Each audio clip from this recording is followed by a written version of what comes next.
برادران اسلام، انتہائی دکھ کے ساتھ یہ امر کا اظہار کیے بغیر چارہ نہیں کہ دنیا کے اندر واحد ایک طبقہ ایسا ہے جسے قادیانی کہتے ہیں۔ ان کے نزدیک یہ ہے کہ اب نبوت جاری ہے، لیکن کیا کیا جائے اس امر کا کہ خود وہ یہ کہتے ہیں کہ حضور علیہ السلام کے زمانے سے لے کر غلام قادیانی کے زمانے تک 1300 سال میں کسی کو نبوت نہیں ملی۔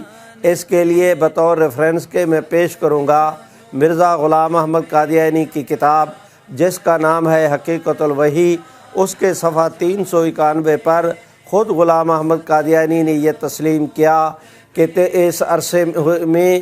بہت سارے ولی، غوث، قطب، ابدال آئے لیکن کسی کو نبوت نہیں ملی۔ اس 1300 سال کے عرصہ میں نبوت کا منصب پانے کے لیے میں مخصوص کیا گیا ہوں۔ گویا خود غلام قادیانی نے تسلیم کر لیا کہ حضور علیہ السلام سے لے کر غلام قادیانی تک ان کے عقیدے کے مطابق بھی کوئی نبی نہیں بنا۔ پھر غلام احمد قادیانی نے اپنی کتاب کشتی نوح میں صراحت اور وضاحت کے ساتھ یہ امر لکھا کہ اللہ تعالیٰ کی راہوں میں سے میں آخری راہ ہوں، یہ کہ اللہ رب العزت کے نوروں میں سے میں آخری نور ہوں۔ کیا معنی کہ اب میرے بعد بھی کسی کو نبوت نہیں ملنا ہے؟ میرے اللہ، ہر چند کے قادیانی عقیدہ یہ اختیار کرتے ہیں کہ حضور علیہ السلام کے بعد نبوت جاری ہے، لیکن عملاً وہ یہ کہتے ہیں کہ مرزا غلام احمد قادیانی پہ نبوت بند ہو گئی۔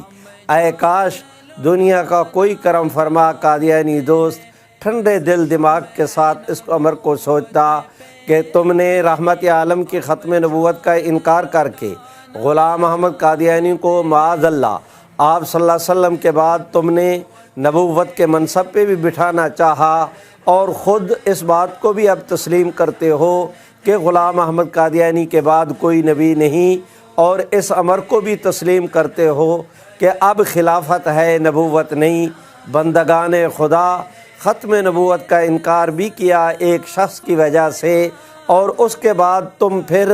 امت کے عقیدے کی طرح اس مسئلے پر آ گئے کہ اب کسی کو نبوت نہیں ملنا۔ تو پیغمبر اسلام کے ختم نبوت کا انکار ایک شخص واحد کی وجہ سے کرنا میرے خیال میں یہ کوئی عقل مندی کا سودا نہیں تھا۔ خیر، یہ ان حضرات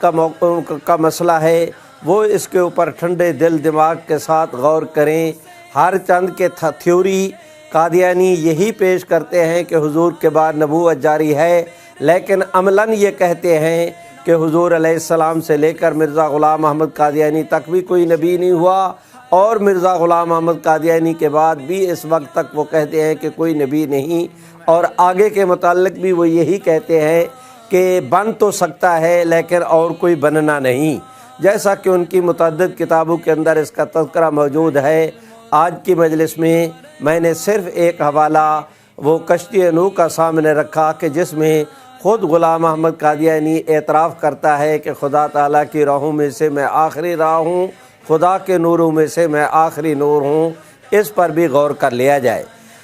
حضرات گرامی، مجھے آپ حضرات سے یہ درخواست کرنا ہے کہ آپ اب اس مسئلے پر سوچیں کہ ختم نبوت کے ماننے سے امت مسلمہ پر اس کے کیا نتائج مرتب ہوتے ہیں، دین اسلام میں اس کی کیا اہمیت ہے۔ تو اس ضمن میں دیکھیں کہ مثلاً میں ایک مجلس کے اندر جاؤں، وہاں کے امام صاحب کے متعلق مسجد میں پوچھوں کہ امام صاحب کہاں ہیں، مجھے جواب میں کہا جائے کہ وہ مولوی صاحب نماز پڑھ رہے ہیں، تو میں وہاں تعجب کے ساتھ ساتھیوں کو دیکھوں، وہ کہیں کہ مولوی صاحب آپ کو تعجب کس بات کا؟ میں نے کہا کہ آپ نے جملہ تو ایک کہا کہ مولوی صاحب نماز پڑھ رہے ہیں، لیکن تمہیں پتہ بھی ہے کہ اس ایک تمہارے جملے سے 10 مسئلے ثابت ہوئے۔ انہوں نے کہا جی وہ کیسے؟ میں نے کہا آپ کا یہ کہنا کہ مولوی صاحب نماز پڑھ رہے ہیں، اس کا دوسرا معنی یہ ہے کہ وہ وضو کے ساتھ ہیں، ایک معنی یہ ہے کہ وہ ان کا جسم بھی پاک ہے، اس سے یہ ثابت ہوا کہ ان کے کپڑے بھی پاک ہیں، اس سے یہ ثابت ہوا کہ وہ وضو کے ساتھ ہیں، اس سے ثابت یہ ہوا کہ ان کا رخ قبلے کی طرف ہے، اس سے یہ ثابت ہوا کہ اس وقت وہ کسی کے ساتھ بات نہیں کریں گے، اس سے یہ ثابت ہوا کہ اس وقت نماز کا بھی وقت ہے، اس لیے کہ اگر وضو نہیں تو نماز نہیں، جسم پاک نہیں تو نماز نہیں، کپڑے پاک نہیں تو نماز نہیں، اگر جگہ پاک نہیں تو نماز نہیں، قبلے کی طرف رخ نہیں تو نماز نہیں، اگر نماز کا وقت نہیں تو نماز نہیں، آدمی اگر اب نارمل ہے، نارمل نہیں تو نماز نہیں۔ ہر چند کے اس نے بات ایک کہی کہ مولوی صاحب نماز پڑھ رہے ہیں، میں نے کہا کہ اس سے 10 مسئلے ثابت ہوئے۔ اب آپ توجہ کریں کہ حضور سرور کائنات صلی اللہ علیہ وسلم اللہ رب العزت کے آخری نبی ہیں، تو اس کا لازمی نتیجہ یہ ہے کہ حضور علیہ الصلاۃ والسلام کا دین آخری دین ہے۔ حضور علیہ السلام آخری نبی ہیں تو اس کا معنی یہ کہ شریعت محمدیہ آخری شریعت ہے۔ حضور سرور کائنات صلی اللہ علیہ وسلم آخری نبی ہیں تو اس کا معنی یہ کہ آپ صلی اللہ علیہ وسلم کی ذات اقدس پر جو وحی نبوت جاری ہوئی، وحی نبوت جو پہلے انبیاء کو ملتی تھی، حضور علیہ السلام کی ذات پر وہ جو وحی نبوت جاری ہوئی وہ اللہ رب العزت کی آخری وحی نبوت تھی۔ حضور سرور کائنات آخری نبی ہیں تو اس کا معنی یہ کہ آپ صلی اللہ علیہ وسلم کی ذات اقدس پر نازل ہونے والی کتاب قرآن مجید اللہ رب العزت کی آسمانی کتابوں میں سے آخری آسمانی کتاب ہے۔ ہر چند کے قرآن مجید نے حضور سرور کائنات صلی اللہ علیہ وسلم کی ذات اقدس کے حوالے سے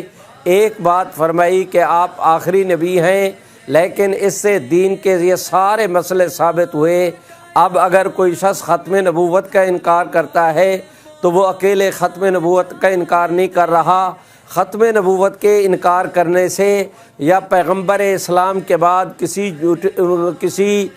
مدعی نبوت کو ماننے سے دین اسلام کا آخری دین ہونا یہ بھی مشکوک ہو جاتا ہے، اس امت کا آخری امت ہونا بھی داؤ پر لگ جاتا ہے۔ قرآن مجید آخری آسمانی وحی بھی قرار نہیں پا سکتی، تو ختم نبوت کا انکار کرنے سے دین اسلام کے اندر اتنا تغیر